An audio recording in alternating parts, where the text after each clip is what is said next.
बिस्मिल्लाहिर्रहमानिर्रहीम, अस्सलाम वालेकुम। प्रोग्राम मुकाबिल के साथ मैं हूं सरवत वलीम। रऊफ क्लास्टा आमिर मतीन साहब हमारे साथ स्टूडियोज में मौजूद हैं।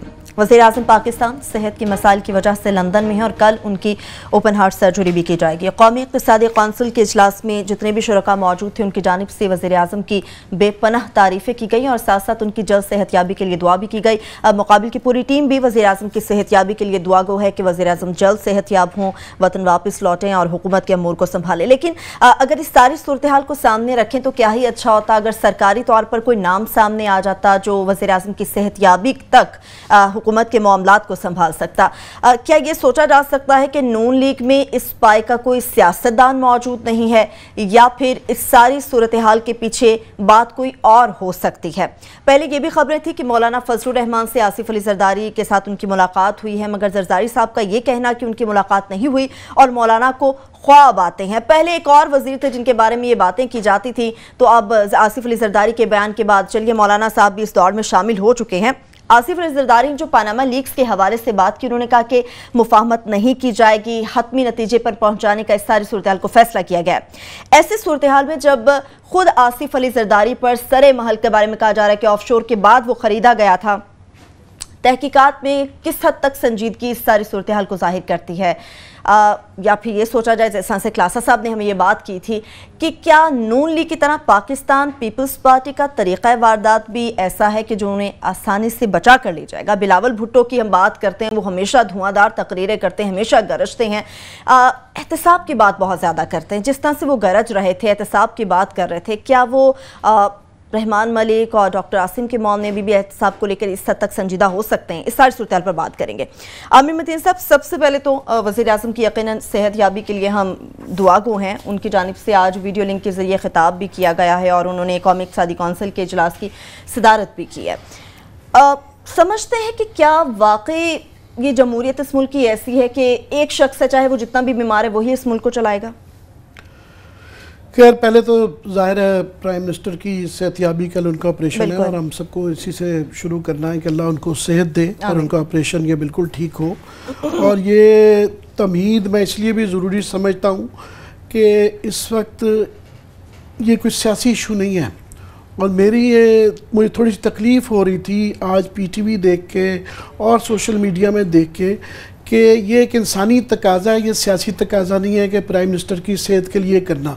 इसको ये सियासी रंग जो दे दिया गया सारा दिन, जो है नून लीग की तरफ से भी और PTV सरकारी मीडिया जिस तरीके से इस्तेमाल किया जा रहा था, उन्होंने इस तरह बना दिया कि नून लीग का मसला है। ये नून लीग का मसला नहीं है, ये office of the prime minister का एक तकद्दुस है और हम सब की, और एक इंसानी तकाजा है कि उनका एक हार्ट का ऑपरेशन है, इसलिए हम सारे दुआ गो हैं और इसके अलावा कोई दूसरी ऑप्शन नहीं हो सकती। बट हैविंग सेड दैट, दीन के, मुआशरे के, इखलाक के अपने तकाजे होते हैं, रियासत के अपने तकाजे होते हैं, रियासत चलती रहती है, रियासत के अंदर कंटिन्यूटी होती है। उस लिहाज से ये 2-3 इसके मसाइल हैं। सबसे पहला तो ये है कि हम इस प्रोग्राम में कंसिस्टेंटली कहते रहे हैं कि जनाब प्राइम मिनिस्टर को अगर कोई किसी किस्म का भी आर्जा हो वो बताना चाहिए। ये छुपाने वाली बात नहीं है, ये कोई मुगलिया सल्तनत नहीं है कि बादशाह की सेहत को बता दिए, ना छुपा के रखो ताकि रियासत के अंदर वो ना हो। ये जमहूरी पार्लिमानी रवायत है। अगर फॉर एग्जांपल आइन में, रूल्स ऑफ बिजनेस में किसी जगह अबहाम है और नहीं भी है तो भी एक जिम्मेदारी की बात है कि बता देना। और वैसे भी ये इमेजिन नहीं किया जा सकता अमेरिका में, यूरोप में या किसी जगह भी जहाँ जमहूरियत हो कि जनाब जब इलेक्शन के पहले वोटर को ना पता हो कि उसके जिसको वो वोट कर रहा है उसकी सेहत को कोई सीरियस मसला तो नहीं है। अब हर एक का वो है, उसमें होते हैं मसले, मगर उसका राइट है कि अमेरिका में के सदर का हर एक को पता है कि उसकी सेहत के क्या मसाइल हैं और बताना चाहिए। और उसके बाद जब आप प्राइम मिनिस्टर बन जाते हैं, ख़ास तौर पे एक न्यूक्लियर रियासत के, तो और भी जिम्मेदारी आ जाती है कि इतने दिनों से छुपाया गया और ये बात नहीं हमें अब पता चल रही है कि उनको पहले भी दिल का आर्जा हुआ है, हमें क्यों नहीं बताया गया? बिल्कुल, इलेक्शन से पहले भी बताया जाना चाहिए था, इलेक्शन के बाद तो प्राइम मिनिस्टर के बाद तो फौरन बताना चाहिए। बिल्कुल, अवाम के सामने रखना चाहिए। अब भी जो है सारा दिन से लोग ये जनाब सेहत के मसले पे चहमुगैयाँ नहीं होनी चाहिए, स्पेकुलेशन नहीं होनी चाहिए। क्या ये बेहतर नहीं था और क्या अब भी बेहतर नहीं है कि प्राइम मिनिस्टर का स्पोक्समैन सर्जन या उनका फैमिली डॉक्टर, ऑफिशियल डॉक्टर रोज़ बताएं हमें कि जनाब उनको ये मर्ज़ है, उनका यूँ इलाज हो रहा है, ताकि हमें भी कोई इस पर स्पेकुलेशन ना हो। इसको सियासत में हम नहीं बना रहे, ये गवर्नमेंट बना रही है, नहीं बनाना चाहिए, बुरी बात है। दूसरा ये है, अब इनको 3 दफ़ा प्राइम मिनिस्टर बन चुके हैं, 6-7 दफ़ा पंजाब के अंदर भी हुकूमत की है, और इस पार्टी का, नून लीग का और इस फैमिली का पाकिस्तान की 67 साल तारीख में इतना टेन्योर किसी का नहीं रहा, ना भुट्टो साहब का रहा, ना बीबी का रहा, ना किसी डिक्टेटर का। सबसे ज़्यादा प्राइम मिनिस्टर में ईयर्स इनके हैं। अगर ये भी इनसिक्योर होंगे कि ये इनको भी इनसिक्योरिटी है कि ओहो ये जो इस तरह का इशू भी एक साजिश बन जाता है कि जनाब अगर कोई पता नहीं पार्टी में से कोई और लगा दिया गया तो पता नहीं क्या होगा। ये आमिर मतीन साहब, माजरत के साथ मैं आपको इस वक्त रोक रही हूँ। इनसिक्योरिटी की बात की, यकीनन क्लासा साहब से भी हम जानना ही चाहेंगे। इनसिक्योरिटी की बात ये अच्छी आपने छेड़ दी। सबसे पहले तो क्लासा साहब, वज़ीर आज़म की सेहतयाबी से मुताल्लिक़, उनकी सेहत से मुताल्लिक़ आप क्या नेक तमन्नाएं रखते हैं वो भी हम जानेंगे। दूसरा ये जो इनसिक्योरिटी की आमिर मतीन साहब ने बात की, किस जानिब इशारा किया? वो तो मेरा ख्याल सब ने बात कह दी कि उनका कल ऑपरेशन है, again we wish him well जी। वो जिस तरह का माहौल बना दिया गया है और जिस तरह की मेरा ख्याल बड़ी कामयाबी से नवाज़ लीग ने अपनी पॉलिसी बनाई है कि, और आज मैं मियाँ साहब की भी सुन रहा था, वो तो कहते मामूली सी बीमारी है जो उनका आ रहा था, मैं बिल्कुल ठीक हूँ, कोई ऐसा कोई इतनी बड़ी बात नहीं है। तो उससे तो यही लगता है कि फिर जो ये पीछे बैठे हैं इस्लामाबाद में, इन्होंने ही कुछ ज़्यादा मेरा ख्याल है तड़का लगा दिया है। यहाँ तो कहा जा रहा है शदीद दलील है। वो तो चौधरी निसार अली खान साहब ने भी फरमाया था, आपको याद हो, उन्होंने भी बहुत ज़्यादा एक उनकी ख़तरनाक हालत बताई थी। अब यहाँ पे भी यही जो इनके पीछे से पार्टीज़ के MNAs हैं या इनके मिनिस्टर्स हैं, तो वो भी इसी तरह की बातें कर रहे हैं। बट ठीक है, इंसान की ज़िंदगी में ये होती रहती हैं, लेकिन जो आमिर बात कह रहे हैं कि हेड ऑफ़ द स्टेट या आपका प्राइम मिनिस्टर हो, तो उनकी थोड़ी सी आपको एक उसके रूल्स ऑफ बिज़नेस हैं या उसकी रूल्स ऑफ द गेम जो है वो फॉलो करनी पड़ती है।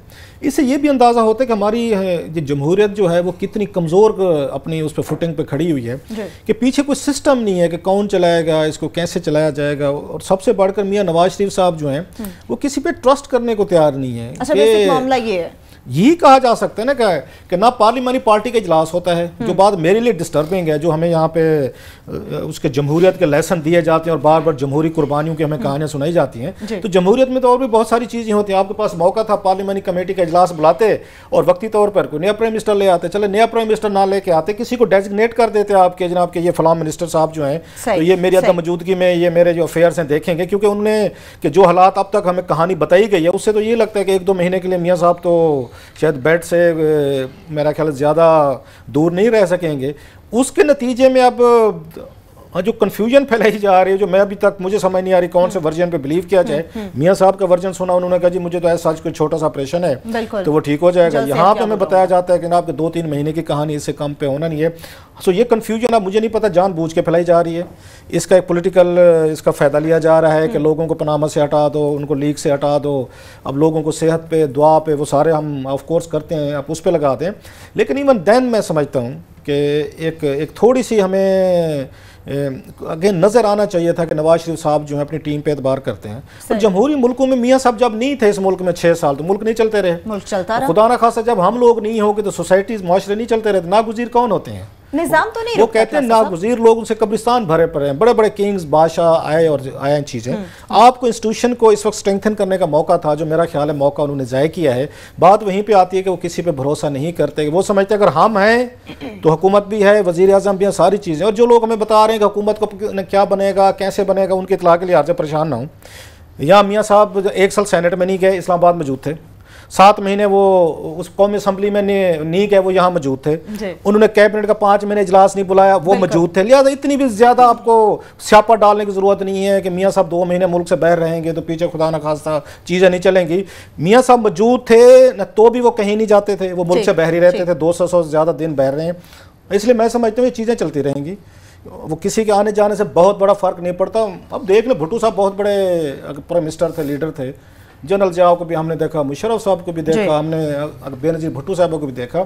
इनको थोड़ा सा ट्रस्ट अपनी, मेरा ख्याल है, अपनी कैबिनेट पे, अपने लोगों पे। और सबसे बड़ी जो मुझे अफसोस की एक बात लगती है कि पार्लिमानी पार्टी का इजलास ही नहीं है। किसी MNA ने डिमांड ही नहीं की कि कोई पार्टी का इजलास बुलाएं जहाँ पे हम बैठ के थोड़ी सी डिस्कशन करें कि इश्यूज़ हैं क्या सारे। वो सारे चुप हैं, खामोश हैं इस पर।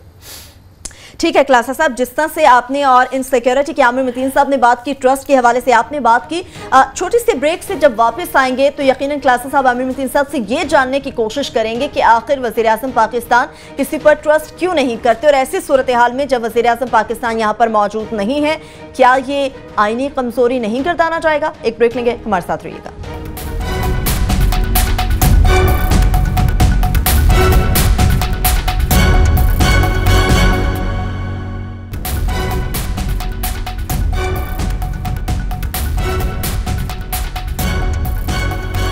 ब्रेक के बाद एक बार फिर से आपको प्रोग्राम में खुश आमदेद कहेंगे। आमिर मतीन साहब, ब्रेक से पहले जिस तरह से क्लासा साहब ने बात की कि ये लोग ट्रस्ट नहीं कर पा रहे, आखिर इसकी क्या वजह है कि किसी पर ट्रस्ट नहीं किया जा रहा? कोई खदशा है? क्योंकि जिस तरह से आपने बताया सबसे ज़्यादा तो वज़ारत उस्मा पर ये लोग फाइज रहे।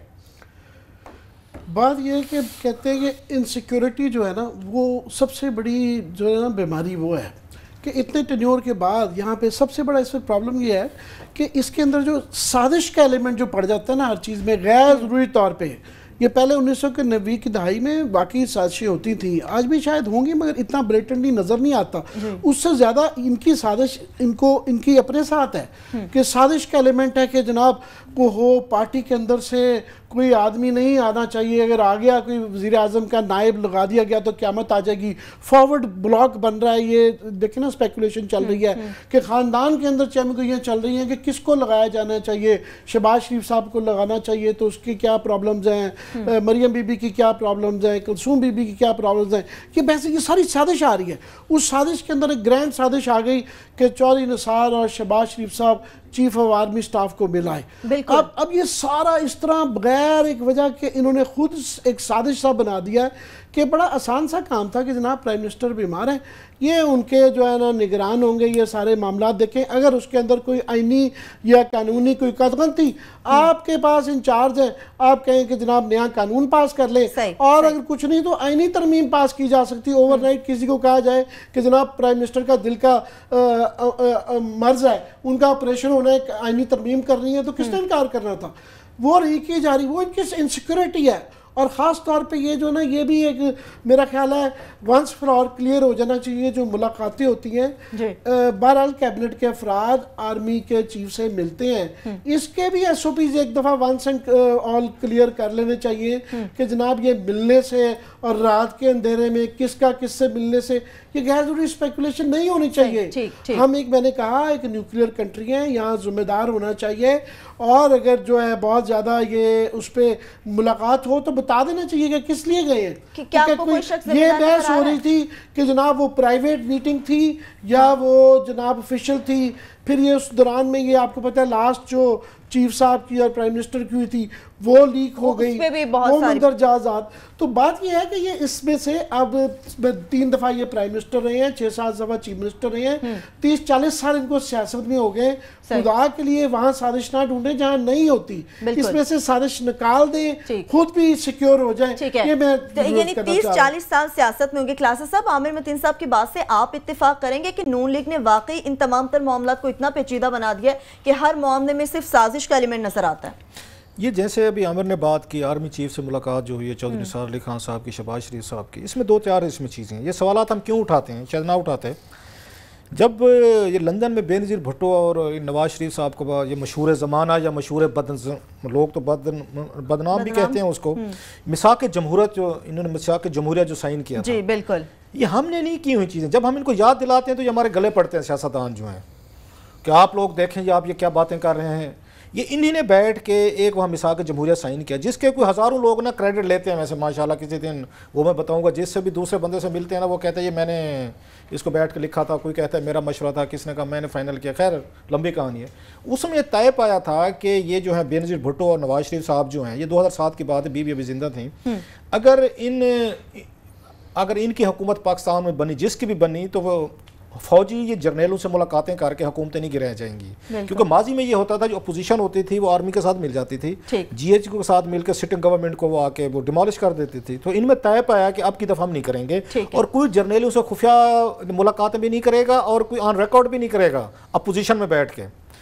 और बेनजीर भुट्टो उन्हीं दिनों में जब वो साइन भी कर रही थी तो वो जनाब मुशर्रफ से दुबई में खुफिया मुलाकातें भी कर रही थी, और नवाज शरीफ साहब को पता था इन मुलाकातों का कि ये डील्स हो रही हैं। इसलिए इनका मैं बता रहा हूँ कि ये लोग आके अपना लिखे हुए को कैसे डिस्क्रेडिट करते हैं। वो खैर मियाँ नवाज शरीफ साहब भी वापस आ गए, बेनजीर भुट्टो साहब भी यहीं शहीद हो गई, वो सारा पता है आपको।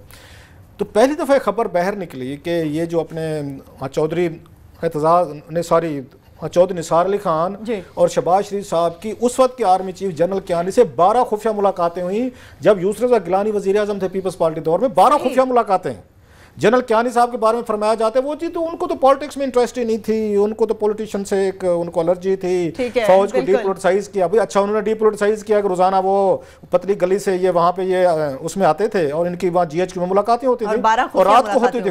12 खुफिया मुलाकातें हुई। उस पे हमारे जैसे लोगों ने सवाल उठाने शुरू किए कि क्या ये खुफिया मुलाकातें जो हैं, आप मिसाल के जमहूरियत में कहते थे हम नहीं करेंगे, अब आप उनके साथ खुफिया मुलाकातें कर रहे हैं। अगर कर रहे हैं तो क्या आपकी पार्टी तो छोड़ दें, क्या उनको यूसुफ रज़ा गिलानी को पता है इन मुलाकातों का जो वज़ीर आज़म इस मुल्क का, या उनको पता भी नहीं है? और आर्मी चीफ और एक अपोजिशन लीडर, एक पंजाब का चीफ मिनिस्टर, वो मिलकर खुफिया मुलाकातें कर रहे हैं और सिटिंग गवर्नमेंट को या वज़ीर आज़म को पता भी नहीं है। खैर इस पर भी बात उनकी आप कह सकते हैं अलहदा हो गई। और मैं उसमें अगर ऐड कर दूं कि आप देखिए ना क्यों इनसिक्योरिटी, इस पर क्वेश्चन इंसान कर सकता है कि 8 साल से अब जमहूरियत का सो कॉल्ड जो है ना तसलसल चल रहा है, उसके बाद पंजाब में आपकी अपनी हुकूमत है, उसके बाद 58(2) भी एक जो होती थी वो भी आपने तमाम आइन के अंदर जो जो चीज़ें तंग कर सकती थी वो जो है इन हाउस जो चेंज थी उसकी भी ख़त्म हो गई है कि पार्टीज़ का इतना ज़्यादा चीफ्स का कंट्रोल है किसी को भी निकाल सकते हैं। 58(2) भी जिसके ज़रिए हुकूमतें डिज़ोल्व की थी वो भी जा चुकी है। ना कोई कानूनी तरीका है ना कोई सियासी तरीका है, तो फिर एक इनसिक्योरिटी रहना उसकी फिर वजह नहीं समझ आती। सही you know it doesn't make sense. ठीक, जमहूरियत के तसलसल की जिस तरह से बात की है क्लासेस साहब, जमहूरियत को बचाने के लिए कहा जा रहा था कि मौलाना साहब निकले हैं, लेकिन आसिफ अली जरदारी ने इस बात की तरदीद कर दी है कि उनकी कोई मुलाकात नहीं हुई। आज कौमी इक़्तिसादी कौंसिल के इजलास में वज़ीर आज़म की ज़ेर सदारत जो हुआ उसके हाउस क्या क्या बातें हुई, कौन सी दिमाग में अटकी हुई हैं जिनके ऊपर बात करना बेहद ज़रूरी है। और मौलाना साहब जो कहते हैं कि हमने तो मुलाकात की लेकिन आसिफ अली जरदारी ने तरदीद कर दी, आखिर इसके पीछे क्या बातें हैं, क्या मामलात हैं, इन पर बात करेंगे। ब्रेक बाद हमारे साथ रहिएगा।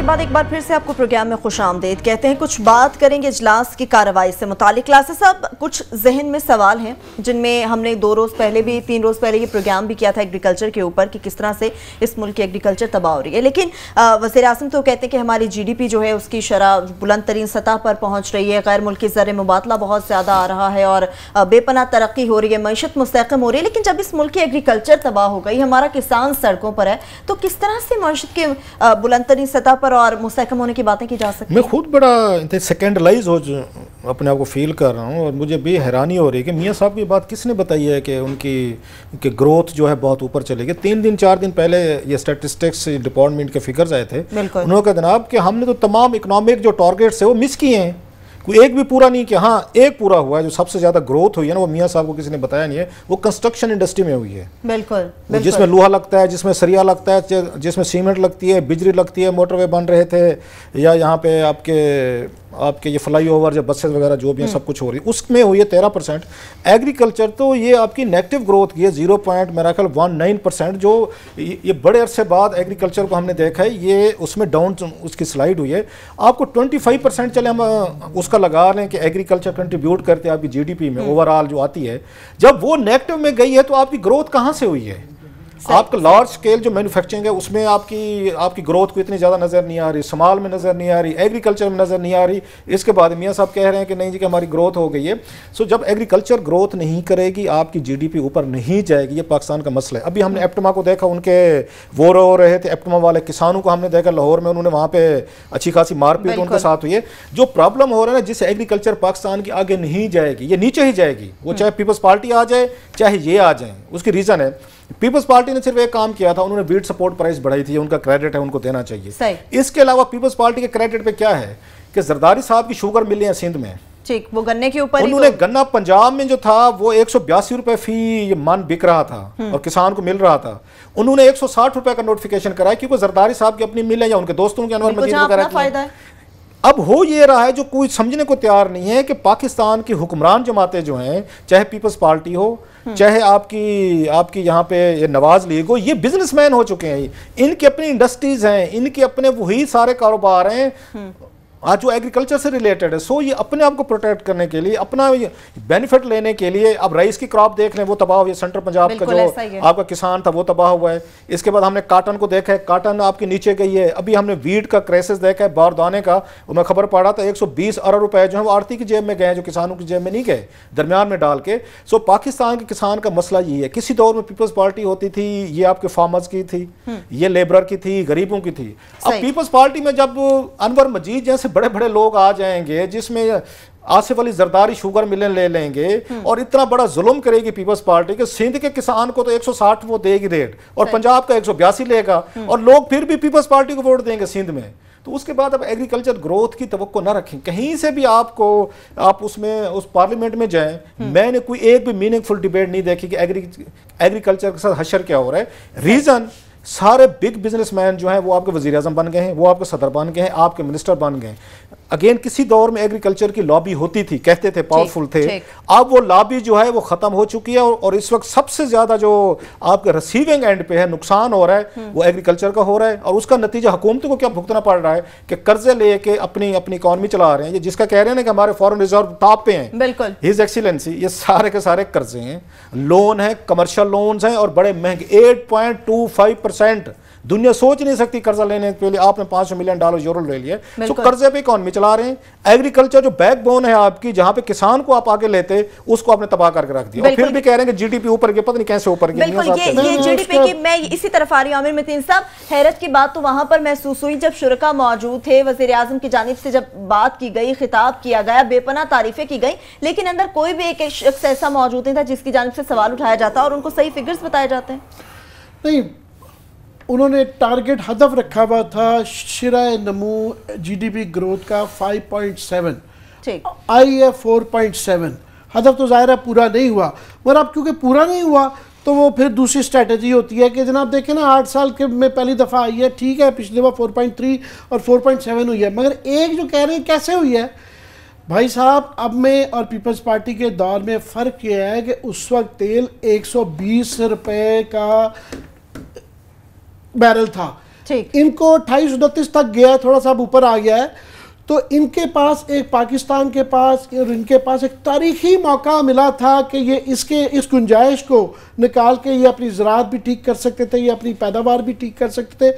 और इन्होंने ये जो थोड़ी सी जो 8 साल का जो रिकॉर्ड है इनकी वजह से नहीं है, वो तेल की कीमत की वजह से है कि उसका रफली इनको 6-7 अरब डॉलर का इनको इसकी वजह से फ़ायदा हो गया है। सो इतना बड़ा एक इंसेंटिव आया था मगर इन्होंने उसको ज़ाया कर दिया। अब डिपेंड करता है कि इसके अंदर आने वाले दिनों में आप देखेंगे इस तरह की और जगलरी आप देखेंगे कि सिलेक्टिवली अपनी मर्जी के फिगर्स चूज़ करेंगे। जिस तरह कि आज प्राइम मिनिस्टर ने कहा कि जनाब 21 पॉइंट समथिंग जो है ना हमारे रिजर्व्स हो गए हैं, उस तरह ये कहेंगे जी डेफिसिट पहले के मुकाबले में थोड़ा सा कम हुआ, अगेन अहदाफ पूरे नहीं हुए। टैक्स का कहेंगे पहले के मुकाबले में, अगेन अहदाफ पूरे नहीं हुए। तो खास तौर पे आज जो आपने ज़राअत के हवाले से आज प्राइम मिनिस्टर ने वो good cop bad cop course हो रहा था कि मैं दरख्वास्त करता हूँ आपको कि आप यूरिया की करें, तो अब वो डार साहब कहेंगे प्राइम मिनिस्टर के दरख्वास्त पे हालांकि गुंजाइश नहीं निकलती तो हम यूरिया के वो कर देंगे। बात यह है कि यूरिया से मसला हल नहीं होता। यहाँ पे तमाम खादों की इनको कीमत को जो है ना नीचे लाना पड़ेगा या सब्सिडाइज करना पड़ेगा, जैसे करेगा। साथ में पेस्टिसाइड्स, साथ में डीजल, भाई साहब उनको मिल ही नहीं रहा, सारा पैकेज जो है ना रिवाइज करना पड़ेगा। मोर देन दी पैकेज ओवरऑल इसको सारे ज़राअत पे डिबेट होने की जरूरत है। सिर्फ इनकी बात नहीं है, या मिडल मैन का एक किरदार बन गया जो खा जाता है बीच में से, वो किसानों तक जाता ही नहीं है। फिर इसके अंदर इशू आ जाता है कि पेस्टिसाइड जो है, इस दफ़ा बीजों का मसला है बहुत बड़ा, जो कपास के अंदर मेजर मसला हुआ है कि बाहर से वो जो है ना इंडिया से स्मगल होकर बीज आ रहे हैं, वो जो है जेनेटिकली मॉडिफाइड, और बगैर उसको कि किस तरह लगाना है, किसान बेचारे को ना कोई बताता है कैसे लगाना है, ना कुछ लगाना है। फिर कीड़े के मसाइल हैं, रिसर्च के मसाइल हैं, तो इसकी एक बड़ी होलिस्टिक किस्म की एक डिबेट चाहिए, उसके बाद ये पैकेज चाहिए। मगर मैं ये कह दूं कि ये ओवरऑल जो है ना, यहाँ पे कोई इस तरह की बातों के लिए ये काउंट्स का बात नहीं है। ये नहीं है कि आप यहाँ पे सारा एम्फसिस है बैलेंस शीट ठीक कर दो, फिगर्स ठीक कर दो, कोई इसको सोशियो पोलिटिकल, इसके मुआशरती और इक्तिसादी मुआशरे के ऊपर नहीं देख रहा कि गांव का मुआशरा हमारा कैसे तबाह हुआ, शहर का मुआशरा कैसे तबाह हुआ। कोई थिंकर्स चाहिए, कुछ सोचने वाले लोग चाहिए। और वो तारीखी तौर पे हमारे यहाँ प्लानिंग कमीशन होता था जो 5 साल का पैकेज या इन मसाइल को देखता था, बजट उसका एक हिस्सा होता था। बजट को आप ऐसे नहीं डिस्कस कर सकते। बात है आमिर मतीन साहब, अगर एग्रीकल्चर के ऊपर वज़ीर-ए-आज़म बात करते हैं, इस मुल्क के एग्रीकल्चर को सामने रखते हैं कि जी मुस्तहकम हो गई है, अगर हमारी वाकई एग्रीकल्चर ग्रोथ हो चुकी होती तो यकीनन मियां साहब को बताना चाहिए था कि फिर हमारे किसान सड़कों पर क्या कर रहे हैं। और जो आमिर मतीन साहब क्लासा साहब ने बात की है पाकिस्तान पीपल्स पार्टी के दौर से मुताल्लिक, तस्वीर के दोनों रुख क्या है, इन पहलुओं का जायजा लेंगे। एक ब्रेक के बाद हमारे साथ रहिएगा।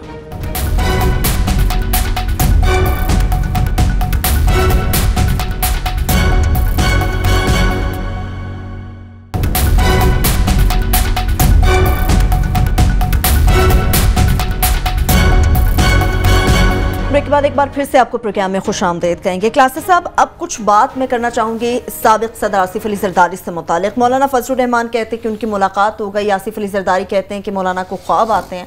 आप समझते हैं कि जिस तरह से तहकीकात के मुतालिबे को, एहतसाब के मुतालिबे को लेकर पीपल्स पार्टी चल रही है और आसिफ अली जरदारी बहुत देर से तरदीद या तस्दीक करते हैं, समझते हैं कि वाकई पीपल्स पार्टी तहकीकात में संजीदा है, मुफाहमत नहीं की जाएगी?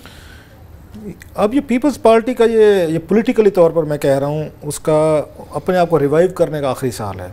अगर ये बस उनसे मिस हो गई, ट्रेन मिस हो गई, फिर ये 2018 के इलेक्शन अगर हुए, उस वक्त तक बात जा पहुँची अगर 2018 तक, तो ये फिर अपने आप को पॉलिटिकली तौर पर ये पार्टी ख़त्म हो जाएगी। वो ठीक है, सिंध में कहीं रह जाएगी, पॉकेट्स बच जाएंगे, कुछ वहाँ से लेंगे सीटें जैसे आपकी दफ़ा लें, क्योंकि अब तक ये तस्वुर बड़ा ये लोगों में गहरा हो चुका है कि नवाज शरीफ और जरदारी साहब एक हैं, मुक मुका के सियासत कर रहे हैं, और उनको इमरान खान जो है वो लगता है कि शायद वो रियल अपोजिशन है। जब अगला इलेक्शन होगा तो लोग ये देखेंगे, जो डिसग्रंटल होंगे, जो नवाज शरीफ साहब की पॉलिसी से खुश नहीं है, वो ये देखेंगे कि नवाज शरीफ साहब के अगेंस्ट अपोजिशन कौन कर रहा है। अब तक जो हमें लग रहा है कि वो तो इमरान खान कर रहा है, चाहे उनकी अपनी भी कमजोरियां हैं, जो भी इश्यूज हैं, लेकिन ये इनके लिए बड़ा ये अहम टाइम है, जो मौजूदा टाइम है, कि अगर आपने फिर भी बैठ के इनके साथ आपने एक अच्छा खेलना है। खुर्शीद शाह साहब ने भी अपनी गुफ्तगू जारी रखनी है, हम हुकूमत को बचा रहे हैं, कि हम जमहूरियत बचा रहे हैं, भला भला, तो पीपल्स पार्टी बहुत बड़े क्राइसिस में आएगी। सराइकी इलाकों में ऑलरेडी इसकी जो रेटिंग थी वो कम हुई है, क्योंकि इन्होंने सराइकी सूबे का वादा किया था, जो आखिरी लम्हे पे इन्होंने उनके साथ आगे वादा खिलाफी की, उसके बाद सराइकी वोटर ने इनको वोट नहीं डाला। बिल्कुल। अब जो इनके पास बेचने के लिए है, या तो सिंध से ये वोट लें, अब सिंध के बाद इनको अगर फिर कहीं से वोट मिल सकते हैं, साउथ में मिल सकते हैं। अभी तक हमें कोई इनकी स्ट्रेटजी नजर नहीं आ रही कि साउथ को दोबारा रिगेन करने के लिए, सराइकी वोटर को वापस लाने के लिए ये क्या ऐसा आके हरबा करेंगे। इनके पास जो एक चीज रहेगी, जो मुझे लग रहा है, वो है बिलावल जिस तरीके से टेक ऑन कर रहा है, जब भी वो तकरीर करते आज मुझे थका हुआ लगा है। बिलावल शायद इतना लंबा जुलूस वो लेके गया, रास्ते में उससे तकरीरें भी करवाई गई। आज बिलावल की तकरीर में वो मुझे वो दम नजर नहीं आया जो पहले उसकी तकरीरों में होता था। इवन जो उसके सामने क्राउड बैठा था, तो क्राउड में भी मुझे इतना ज्यादा पैशन वो नजर नहीं आया जो पहले नजर आता था। लेकिन हैविंग सेड ऑल दिस, कि बिलावल के पास अभी भी इनकी मेरा ख्याल है कुंजी है कि बिलावल को प्रॉपरली अगर ये इस्तेमाल करें, ये टोन अगर ये बिलावल ने कायम रखी कि जी हम इस पर कंप्रोमाइज नहीं कर रहे। जरदारी साहब ने भी बिलावल को उसने पॉइंट ऑफ व्यू को स्ट्रेंथन किया है कि जी कि हम ये पनामा लीग्स पे ये कंप्रोमाइज नहीं करेंगे। अगर इन्होंने पनामा लीग्स पे कंप्रोमाइज किया इन जरदारी साहब ने या पीपल्स पार्टी ने या जिसने भी, तो मेरा ख्याल है इनकी रिवाइवल बड़ी मुश्किल हो जाएगी। लोग बड़े बदल गए हैं, बहुत बड़ी मैसिव चेंजेस आ चुके हैं लोगों में। ये ब्रॉडकास्टिंग मीडिया ने, सोशल मीडिया ने अब ये लोगों को बदल दिया है। ये लीडर अब नहीं कर सकेंगे कि स्टांस कोई और लें और पब्लिक के पास कोई और लेके जाएं, इसलिए मुश्किल हो जाएगा। लास्टली मैं कहूं, बिलावल को एक बड़ी कुर्बानी देनी पड़ेगी, जो मुश्किल है, जो पीपल्स पार्टी ने अगर अपने आप को रिवाइव करना है। इन्हें जो इनके अपने करप्ट एलिमेंट हैं, उनको बिलावल से आपको डिस्टेंस करना पड़ेगा, जो बिलावल नहीं कर पा रहा। जो भी मजबूरियां हैं।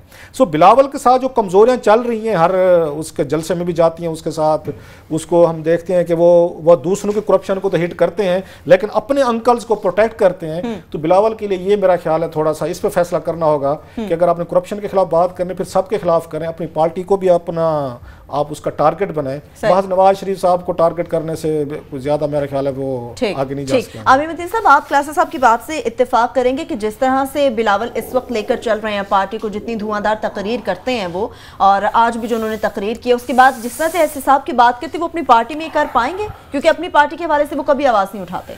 मैं कश्मीर के इलेक्शन बड़ा क्लोजली फॉलो कर रहा हूँ। इस दफ़ा एक तब्दीली आई है वहाँ पे कि आज तक वहाँ कश्मीर की सियासत बड़ी सीधी, जिसकी इस्लामाबाद में गवर्नमेंट होती है उसी की वहाँ बन जाती है। अच्छा। और वो इलेक्शन सारा जो रूलिंग पार्टी इस्लामाबाद की होती है सारी मोस्टली वही सीटें जो होती। इस दफ़ा मैं थोड़ा सा हैरान हुआ हूँ कि पीपल्स पार्टी की आज़ाद कश्मीर के अंदर परफॉर्मेंस इतनी बुरी नहीं जा रही। जो पहले होता था ना कि बिल्कुल एक स्वीप कर जाने वाला जिसकी इस्लामाबाद में होती, वो नज़र नहीं आ रही। ये वहाँ पर रेसिस्टेंस शो कर रहे हैं, उन्होंने कुछ जलसे अच्छे किए हैं।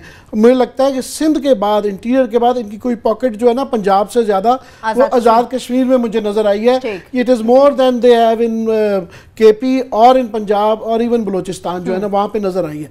पर हैविंग सेड दैट, मुझे पीपल्स पार्टी का ये, हाँ आप कह सकते हैं कि नवाज शरीफ के अगेंस्ट कुछ करके, क्योंकि वो जो ये पॉलिसी थी ना आगे कि जनाब ये शायद लास्ट इलेक्शन में सोचा जा रहा था कि 3 हिस्सों में बटेगी तो डिवीजन की इनकी वोट का शायद पीपल्स पार्टी फायदा आ जाए, वो तो नहीं हुआ।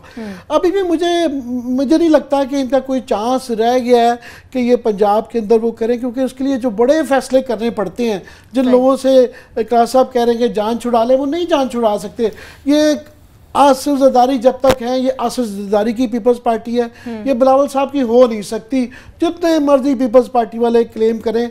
और दूसरा ये जो मैं मज़ा खेज एक गुफ्तगू एक बहस चल रही थी आज सारी कि जनाब बीच में फजल रहमान साहब मिल के आए हैं और उन्होंने आसिफ जरदारी को कन्विंस कर लिया। आसिफ जरदारी को फजल रहमान साहब ने क्या कन्विंस करना, माफ़ कीजिएगा, फजल रहमान साहब जो है कि 20-30 साल से जो कश्मीर कमेटी का हाल बना दिया इसमें, किस तरह की वो चल रहे हैं, जंकेट चल रहे हैं, कारें मिली हुई हैं, दफ्तर मिले, कश्मीर का कुछ नहीं हुआ। वही हाल इन्होंने इस्लामी नजराती काउंसिल का बना दिया कि मजाक बन के रह गया। औरतों के हवाले से एक ऑब्सेशन हो गया है, हर 2-1 महीने बाद शोशा छोड़ देते हैं क्योंकि इनकी कोई नेशनल फॉलोइंग JUI की नहीं रही, घूम फिर के इस तरह के रह गए। अगेन दोबारा ठीक है, लंदन का सैर करने जरूर मौलाना साहब चले गए हैं, मुलाकातें में, और आसिफ जरदारी को कन्विंस कर लेना कि जनाब वो इनके कहने पे पनामा लीक्स पे नून लीग के साथ ना करे, आसिफ जरदारी वो करेंगे जो उनको सूट करता है और जो जैसे उनकी मर्जी होगी और उनके मुताबिक ही पीपल्स पार्टी चल रही है। हाँ ठीक है, उनका पार्टी के अंदर बड़ा होल्ड रहेगा, मगर मुझे पीपल्स पार्टी के मुस्तकबिल करीब में कम से कम कोई स्कोप नहीं नजर आता। पंजाब में नहीं है, हाँ थोड़ी सी सीटें ये आज़ाद कश्मीर में मेरा ख्याल है जितनी लोग उनसे एक्सपेक्ट कर रहे हैं थोड़ी सी उससे ज़्यादा लेंगे। सही ये मुफाहमत और मुलाकात की बात हो रही है। क्लासेस साहब बिल्कुल मुख्तसर आपसे जानना चाहूँगी कि आप समझते हैं, आपके अगर करियर को हम सामने रखते हैं, कि आप समझते हैं कि ऐसा कुछ है कि आसिफ अली जरदारी सोचते हैं कि वज़ीर आज़म की सियासी साख थोड़ी कमजोर हो, उसके बाद वो उनसे मुलाकात करेंगे, शायद कोई फायदा हासिल हो? मेरा ख्याल है इस वक्त उनको मुलाकात से नुकसान हो सकता है, फायदा नहीं हो सकता। ये पॉलिटिक्स में कुछ जाती दोस्तियां नहीं होती, कोई तल्लुकात नहीं होते, ये मफादात होते हैं। आपको याद है जब ये वहाँ पे रेमंड गए थे, ये आसिफ अली जरदारी साहब, और अगेन जो उस वक्त कहा गया था, पता नहीं कितना झूठ है सच है, कि 70-72 के करीब डिशेस बनाई गई, बिल्कुल ऐसा था। याद है आपको? उस वक्त जरदारी साहब का एक बयान आया था, किसी को निकाल के सुनाएंगे कौन तो, जिसमें उन्होंने कहा था कि अब हमारी नस्लों की दोस्तियां चलेंगी, अब हमारे बच्चे भी हमारे दोस्त होंगे, हमने बड़ी दुश्मनियां कर ली, बड़े हमने आगे सारा कुछ कर लिया। इनकी इतनी यहाँ तक इनके तल्लुकात थे वहाँ पे रेमंड के बाद, तो बिल्कुल दोस्ती होगी, मोहब्बत प्यार होगा। और वही आसिफ अली जरदारी ने जब यहाँ पे खड़े होकर बयान दिया था पिछले साल कि फ़ौज की ईंट से ईंट बजा देंगे, और अगले दिन उनकी नवाज शरीफ से मुलाकात होनी थी, नवाज शरीफ ने इनकार कर दिया था, क्योंकि नवाज शरीफ को उस वक्त जरदारी से मुलाकात सूट नहीं कर रही थी, वो पोलिटिकल फ़ायदे के लिए। अगर वो मिल लेती तो आपकी आर्मी नाराज़ होती कि जिसने आके ये कहा कि मैं ईंट से ईंट बजाऊंगा, तो इसका मतलब मियाँ नवाज शरीफ साहब भी उसके हम ख्याल हैं, तो मियाँ साहब ने अपना फ़ायदा देखा। अब जरदारी साहब उसी पोजीशन पोजीशन में हैं, वो मियाँ साहब को इस वक्त मिलने की कोशिश करते हैं तो लोग कहेंगे मिल गए हैं, अब पनामा से बचाना चाहते हैं। सो पॉलिटिकली जैसे मियाँ नवाज शरीफ को सूट नहीं करता था जरदारी से पिछले साल मुलाकात करना, सेम जरदारी साहब को पॉलिटिकली सूट नहीं करता। सो इसमें कोई नाराजगी, nothing personal, it's a business, it's a business, it's a politics. और इसके साथ ही क्लासेस साहब, अमीर मुतीन साहब, इस बात की उम्मीद की जा सकती है कि जिस गरज के साथ पाकिस्तान पीपल्स पार्टी एहतसाब का मुतालबा करती है, अपनी पार्टी के अंदर भी उसी तरह से एहतसाब किया जाएगा और आइंदा आने वाले दिन ही ये बता सकेंगे कि वाकई एहतसाब करना चाहते थे या फिर पाकिस्तान पीपल्स पार्टी का ये आवाम के लिए मौक़िफ़ था। इसके साथ ही प्रोग्राम अपने इख्तिताम को पहुंचता है। अपना ख्याल रखिए, अल्लाह हाफ़िज़।